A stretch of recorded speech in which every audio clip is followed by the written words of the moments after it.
تو اس لیے چلو ٹھیک ہے، نہیں دیا تو کوئی بات نہیں، آتے تو رہیں گے، کم سے کم آئیں گے، اس لیے وہ بھی نہیں مانتی، اور اگر مانتی ہے تو بڑے جھگڑے پیدا ہو جاتے ہیں، بڑے ناراض ہوتے ہیں بھائی کو، لیکن یہ نہیں ہونا چاہیے۔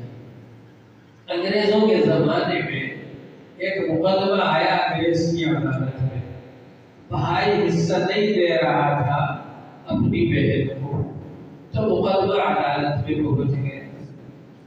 اب دیکھیے وہ بھائی کتنا زیادہ دلیر اور ہٹائی کرنے والا تھا۔ جب وہاں پر جج نے پوچھا کہ تم کیوں نہیں دے رہے ہو بہن کو حصہ، تو اس نے کہا بہن کا ہے ہی نہیں حصہ۔ تو کہا کہ تم کیا کون سا مذہب رکھتے ہو؟ مسلمان۔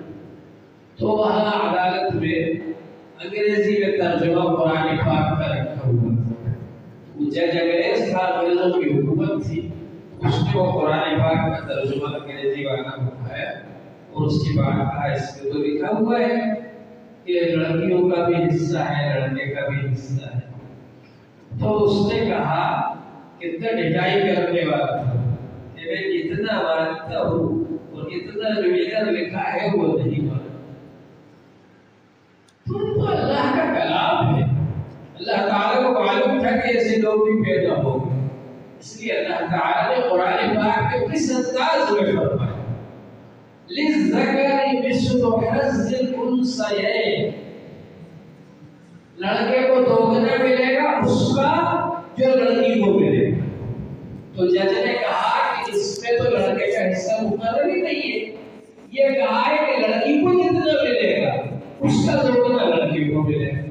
اگر تم لڑکی کا حصہ نہیں مانو گے تو تمہارا حصہ دوگنا کیسے بنے گا، یہی پتہ نہیں چلے گا۔ اس لیے پہلے تو تم کو یہ ماننا پڑے گا کہ ہاں لڑکی کا حصہ ہے۔ جب لڑکی کا حصہ مان لیا، اب یہ دیکھا جائے گا کہ لڑکی کو اس حالت میں کتنا مل رہا ہے، اس کا دوگنا لڑکی کو ملے گا۔ اگر تم یہ نہیں مانو گے کہ لڑکی کا حصہ ہے کہ نہیں، تو پھر تم کو کیسے ملے گا؟ تم کو ملے گا ہی نہیں۔ جب اس نے یہ سنا لڑکے نے تو کہا کہ اچھا ہم مانتے ہیں کہ تو اللہ تبارک و تعالیٰ کا کلام خود بنوا تھا، اللہ کا کلام ہے، اس کے سامنے سب لوگ عاجز ہیں، معجزہ ہے۔ تو بہرحال عورتوں کے لیے بھی حصہ مقرر ہے، اس میں سے جو والدین نے چھوڑا اور زیادہ قریبی رشتے داروں۔ اب زیادہ قریبی کی قید اس لیے لگائی کہ اگر صرف قریبی کہتے یا صرف رشتے دار کہتے تو ہر آدمی کہتا ہے کہ مولانا صاحب میرا بھی حصہ۔ جیسے کئی جگہ پر ایسا ہوتا ہے کہ اگر بچے چھوٹے ہیں دوسرے لوگ آگے قبضہ کر لیتے، جیسا کہ اس واقعے میں ہوا، اور ابن ثابت رضی اللہ تعالیٰ عنہ کا انتقال ہوا تو بچے چھوٹے تھے، اب وہ بیوہ عورت بیچاری کیا کرے، تو چچا زاد بھائیوں نے آ کر کے قبضہ کر لیا اس مال پر۔ تو ایسا ہوتا ہے، تو اس وجہ سے اقربون کہا کہ جو زیادہ قریبی رشتے دار ہو۔ مہدی نام کے ایک بادشاہ گزرے، ان کے پاس ایک آدمی آیا اور کہا کہ میں آپ کا بھائی ہوں اور مجھے حصہ دیجیے آپ خزانے میں سے۔ تو انہوں نے کہا خزانچی سے کہ بھائی ایک درہم اس آدمی کو دے دو۔ تو ایک درہم 4.5 گرام کا چاندی کا ایک درہم ہوتا ہے۔ تو اب وہ کہنے لگا کہ بس اتنا ہی۔ تو مہدی بادشاہ نے کہا کہ جس رشتے سے تم بھائی بن کر آئے ہو، یعنی انسانی رشتے سے، اسلامی رشتے سے، سبھی بھائی، ساری دنیا کے لوگ میرے بھائی، جس رشتے سے تم بھائی بن کر آئے ہو اگر حساب کر کے دوں گا تو اتنا بھی نہیں ملے گا، لہٰذا یہ جو میں دے رہا ہوں ایک طرف یہی دے رہا ہوں۔ تو اگر اقربون کی قید نہیں لگاتے تو سارے انسان بھائی، سارے اسلامی مسلمان بھائی، تو کیسے تقسیم ہوتا مال سب کے درمیان؟ اس لیے قرآن پاک نے اقربون کی قید لگائی کہ جو زیادہ قریبی رشتے دار ہو ان کو ملے گا۔ جو زیادہ قریبی رشتے دار میں سے کوئی انتقال کر جائے ان کا میراث کا حصہ ملے گا، دور والوں کا نہیں ملے گا۔ اور تھوڑا سا مال ہو یا زیادہ ہو ہر حال میں تقسیم کیا جائے گا۔ یہ نہیں کہ ہم بہت زیادہ مال جائیداد زمین مکان دکان چھوڑ کر گئے تو بٹوارا ہو رہا ہے، اور اگر تھوڑا سا تقسیم کر کے تھوڑا سا چھوڑ کر گئے تو کسی نے بھی قبضہ کر لیا۔ ایسا نہیں، جو بھی ہے سب کو دیا جائے، چاہے اس میں سے تھوڑا تھوڑا۔ نصیب مفروضہ یہ اللہ تعالی کی طرف سے مقرر شدہ ہے۔ فرض کہتے ہیں اس کو جو مقرر کیا جائے، مفروض مقرر شدہ یہ حصے جو بیان کیے جائیں گے میراث کے، یہ اللہ تعالی کی طرف سے مقرر کر دیے گئے، لہذا یہ تو آپ کو دینا ہی ہے۔ چنانچہ وراثت کا حصہ جو ہے جبری ہے۔ جبری کا مطلب یہ ہے کہ یہ تو آپ کے حصے میں آئے گا ہی، حتیٰ کہ علماء نے لکھا کہ اگر کوئی وارث انکار کرے اور یہ کہے کہ میں نہیں لیتا، تب بھی اس کے حصے میں وہ چیز جائے۔ جیسے اگر ایک بہن ہے اور دو بھائی ہیں تو اب بہن کو جو ملے گا اس کا ڈبل بھائی کو ملے گا۔ تو اب اس طرح سے کیا جائے گا کہ ایک بہن دو بھائی 5 حصے بنیں گے، دو حصے دونوں بھائیوں اور ایک حصہ بہن کو۔ اب وہ حصہ بہن کو لینا ہی ہے، ہاں لینے کے بعد وہ واپس کر دیں اور اپنی طرف سے جس کو چاہے دے دیں۔ یہ نہیں بھائی میں تو نہیں لے رہی، آپ دونوں بھائی ہی اس حصے کو بھی لے رہے ہو، ٹھیک ہے، لیکن لینا تو ہے، اس لیے کہ جبری حصہ ہے یہ ملکیت میں پہنچ ہی جاتا ہے، یعنی اتنے حصے کی وہ مالک ہو ہی جائے گی، چاہے وہ قبضہ کرے یا نہ کرے۔ بعد میں پھر چھوڑ دیں، معاف کر دیں، دے دیں واپس، وہ ایک الگ چیز۔ فَإِذَا حَضَرَ الْقِسْمَةَ أُولُو الْقُرْبَىٰ، اور جب تقسیم کے وقت حاضر ہو رشتہ دار، والیتامى اور یتیم بچے، والمساکین اور غریب لوگ حاضر ہو، فَارْزُقُوهُم مِّنْهُ، اس میں سے ان کو بھی دے دو، وَقُولُوا لَهُمْ قَوْلًا مَّعْرُوفًا، اور ان سے اچھی بات کرو۔ کبھی ایسا ہوتا ہے کہ جن کا حصہ نہیں بن رہا ہے وہ بھی وہاں موجود ہے بٹوارے کے وقت میں، اب ظاہر بات ہے کہ سب لوگ تو اپنا اپنا حصہ لیں گے اور وہ بیچارے کو دیں گے۔ جیسے اگر ایک باپ کے 4 بیٹے تھے، اب ایک بیٹے کا انتقال ہو گیا اور اس کی جو اولاد ہے یعنی پوتا پوتی، تو مسئلہ یہ ہے کہ اس صاحب جائیداد کے جب بیٹے زندہ ہو گئے تو بیٹے زیادہ قریبی رشتے دار ہیں، لہٰذا وہ حقدار ہو گئے، اور وہ جو پوتے ہیں وہ وارث بنتے باپ کے واسطے سے، اور ان کا باپ پہلے ہی انتقال کر گیا، تو اب وہ دادا کے مال میں ڈائریکٹ حصے دار نہیں بن سکتے، لہذا اس کا طریقہ یہ ہے کہ یا تو دادا پہلے سے ان کو مال دے دے کچھ۔ ابھی کل پرسوں ہی ایک صاحب میرے پاس آئے تھے، کافی لمبی بات، تو میں نے کہا بھائی یا تو وہ اپنے پودوں کو ہبہ کر دیں، زندگی ہی میں تندرستی میں صحت مندی میں ہبہ کر دیں کہ بھائی یہ جو میرا مال ہے، میرے بعد جو بٹے گا وہ تو بٹے گا، لیکن میں اپنی زندگی میں یہ میرا ایک بیٹا جو انتقال کر گیا اس کے بچے موجود ہیں، ان بچوں کو میں اپنی زندگی میں ایک ادوات دے رہا ہوں، یہ ہبہ ہو جائے گا۔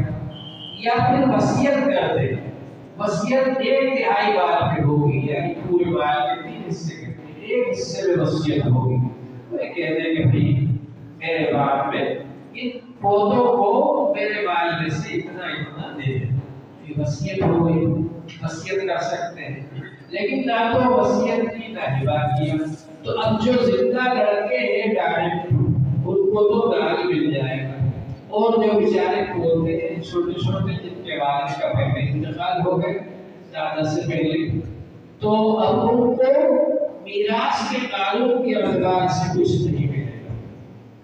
لیکن یہاں یہ نصیحت کی جا رہی ہے کہ جس وقت بٹوارا ہو اور وہ لوگ بھی حاضر ہوں تو اب یہ جو بالغ لوگ ہیں جن کو حصہ مل گیا، ان کو یہ چاہیے کہ اپنے حصے میں سے تھوڑا تھوڑا کچھ ان کو بھی دے دیں تاکہ ان کی بھی دل جوئی ہو اور وہ اپنے آپ کو محبوب نہ سمجھے۔ ایسا کرنا چاہیے، یہ احسان ہوگا، یہ ایک طرح سے صدقہ بھی کہا جا سکتا ہے، احسان بھی کہا جا سکتا ہے، یعنی اپنی طرف سے دے دیں اور ان سے اچھی بات ہے۔ اگر ان کو احساس ہو کہ ارے صاحب دیکھیے ہم کو کچھ نہیں ملا، تو ان کو نرمی سے سمجھائیں، ان سے اچھی بات کہیں، ان کو ڈانٹ ڈپٹ نہ کریں، ان کو مار دھاڑ نہ کریں، بلکہ ان کو نرمی سے سمجھائیں، اچھی بات کہیں ان سے۔ وَقُولُوا لَهُمْ قَوْلًا مَعْرُوفًا، ان سے معروف بات کہیں، اچھی بات کہیں۔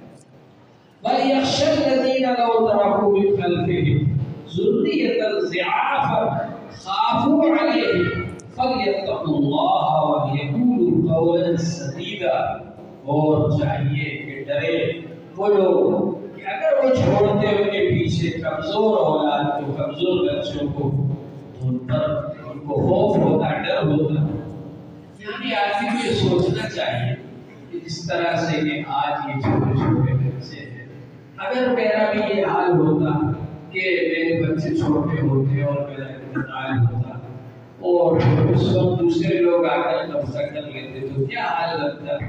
تو اس لیے اپنے آپ کے اوپر سوچ لے اور ایسا نہ کرے کہ خود طاقتور ہے تو خود مار جائے گا تو پورا قبضہ کر لے اور چھوٹے چھوٹے بچوں کو نہ دے، محروم کر دے، ایسا نہ کرے۔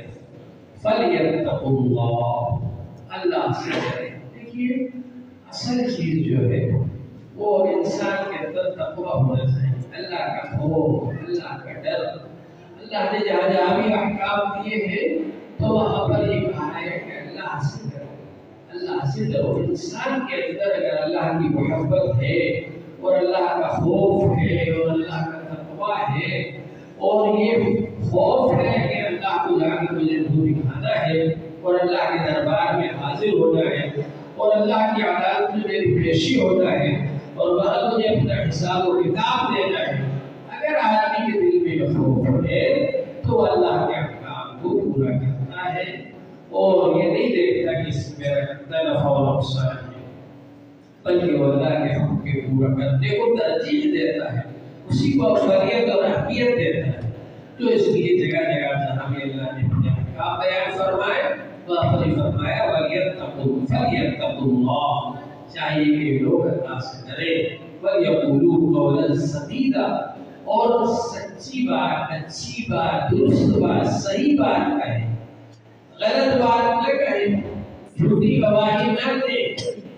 لوگ جھوٹی گواہی دے کر کے دوسرے کا حصہ کٹوا لیتے، ادھر سے ادھر کروا لیتے، عدالت میں جا کر جھوٹی گواہی دے دیتے۔ اس لیے جھوٹی گواہی دینا یہ بھی کیا ہے، گناہ کبیرہ۔ تو آدمی مسجد میں سے نکلے نماز پڑھ کر ایک دوسرے سے کہتا ہے کہ کل پیشی ہے، خیال رکھنا تھا، تو اس نے کہا نہیں، میں نے توبہ کر لی، اب میں تمہارے لیے جھوٹی گواہی بالکل نہیں ہوگا، میں نے توبہ کر لی، نہیں خیال رکھنا ہے، کل پیشی ہے، خیال رکھنا میرا۔ تو اس نے کہا نہیں، میں نے توبہ کر لی۔ اس نے 20 کا نوٹ دیا اس کے ہاتھ میں آہستہ سے اور پھر کہا کہ خیال رکھنا کل پیشی ہے۔ تو اس نے کہا سوچیں گے۔ تو ہم لوگوں کے ایمان کا یہ حال ہے، توبہ کا یہ حال ہے، توبہ 20 روپے میں ٹوٹ جاتی ہے، ایمان 20 روپے میں بک جاتا ہے۔ اللہ تعالیٰ ہمارے وَلْيَقُولُوا قَوْلًا سَدِيدًا، درست بات کہیں، سچی بات کہیں، صحیح بات کہیں۔ إِنَّ الَّذِينَ يَأْكُلُونَ أَمْوَالَ الْيَتَامَىٰ، بے شک وہ لوگ جو یتیموں کا مال کھاتے ظلم کے ساتھ، کہ بچے چھوٹے چھوٹے ہیں، باپ کا انتقال ہو گیا، ان کی طرف کوئی بولنے والا نہیں ہے، ان کا کوئی سہارا نہیں ہے، اب وہ ایک طاقت کے بل بوتے پر آدمی قبضہ کر لیتا ہے پورے مال جائیداد پر۔ بے شک جو لوگ کھاتے ہیں یتیموں کا مال ظلم سے، انما یاکلون فی بطونہم نارا، صرف کھاتے ہیں وہ اپنے پیٹوں کے اندر آگ کے انگارے، آگ کے انگاروں سے اپنے پیٹوں کو بھرنا، یعنی اللہ کے یہاں اس کو یہ سزا ملے گی کہ اس کے پیٹ میں آگ کے انگارے بھرے جائیں۔ وَسَيَصْلَوْنَ سَعِيرًا، اور قریب لوگ بھڑکتی ہوئی جہنم کی آگ میں داخل ہو جائیں گے، تب ان کو پتہ چلے گا کہ یتیموں کا مال کھانے کی کیا سزا ہے۔ اللہ جل شانہ